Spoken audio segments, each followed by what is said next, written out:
अजय, सबसे पहले तेलंगाना से शुरू कर रहे हैं और खास करके जो ओपिनियन पोल आ रहे हैं, तो आप पहले मैं आग्रह करूंगा मेरे अपने साथियों से कि तेलंगाना की स्लाइड दिखा दें।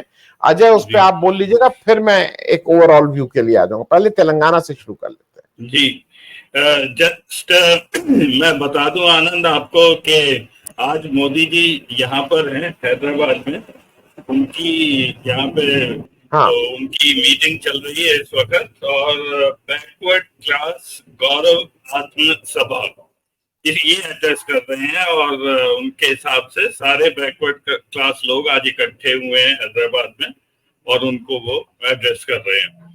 उनके साथ यहाँ पे पवन कल्याण है जो चिरंजीवी के भाई हैं, जो एक छोटी सी पार्टी आंध्रा में चलाते हैं, वो उनके साथ इस वक्त स्टेज शेयर कर रहे हैं।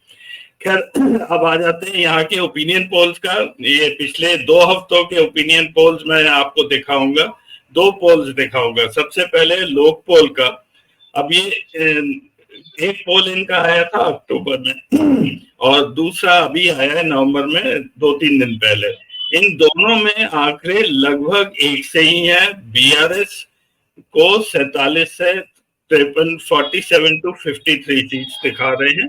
वोट शेयर 39 to 42, और यही वोट शेयर इन्होंने पिछले हफ्ते भी दिया था। सीट्स में थोड़ी सी इन्होंने कमी की है बीआरएस की।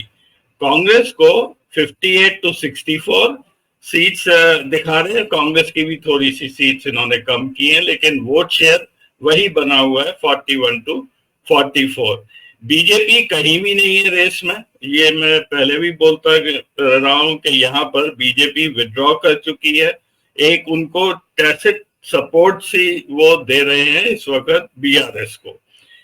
अब दूसरा पोल भी देख लीजिए, वो सी वोटर का है जो अभी यहाँ पर आया है, और एबीपी सी वोटर। अगर अगली स्लाइड जी, इसमें भी लगभग वही बात बताई गई है। ये भी 2 पोल्स आए थे, एक 1 अक्टूबर को, एक 4 नवंबर को। दोनों में लगभग वही बात है। Congress 43 to 55, BRS 49 to 61 seat, यानी कि एक यहाँ पर कड़ी टक्कर होने जा रही है।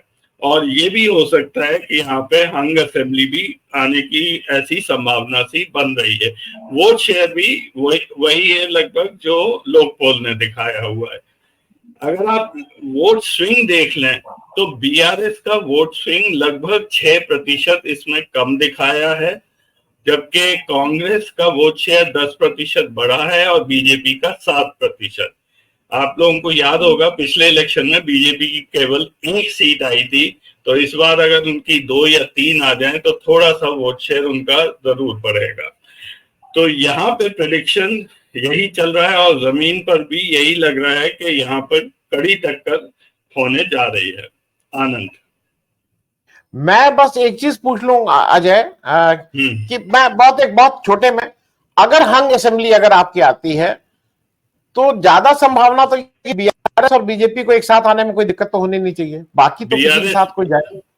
जी, बीआरएस और बीजेपी इकट्ठे आ जाएंगे, लेकिन बीजेपी की सीट इतनी कम आ रही है इस वक्त, ये हो सकता है इनको 1-8 सीट पहले की तरह ही मिले। तो बीआरएस को कोई सर्टेन नहीं है कि उन्हें बीजेपी से कोई कंट्रीब्यूशन मिलेगा। एआईएमआईएम की 6-7 सीट्स आएंगी, वो जरूर कंट्रीब्यूट करेंगी, तो शायद वो उस हिसाब से वो 50% मार्क क्रॉस कर जाए।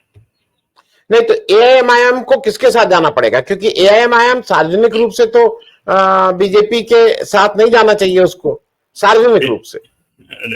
पिछली बार तो इन्होंने मिलकर सरकार बनाई थी यहाँ पे, ये हैदराबाद में वो टीआरएस के साथ ही थे। तो इस बार भी ऐसे ही लग रहा है। अभी अगर आप देखें इस बार एआईएमआईएम ने 8 लोग खड़े किए हैं, वो हमेशा 7 करते थे। एक एक्स्ट्रा कैंडिडेट इस वक्त उन्होंने यहाँ जुबली हिल से खड़ा किया है, वो अजहरुद्दीन के खिलाफ। अजहरुद्दीन कांग्रेस के थे, वो यहाँ से चुनाव लड़ रहे थे, तो एआईएमआईएम ने उनके खिलाफ एक मुस्लिम कैंडिडेट खड़ा कर दिया है।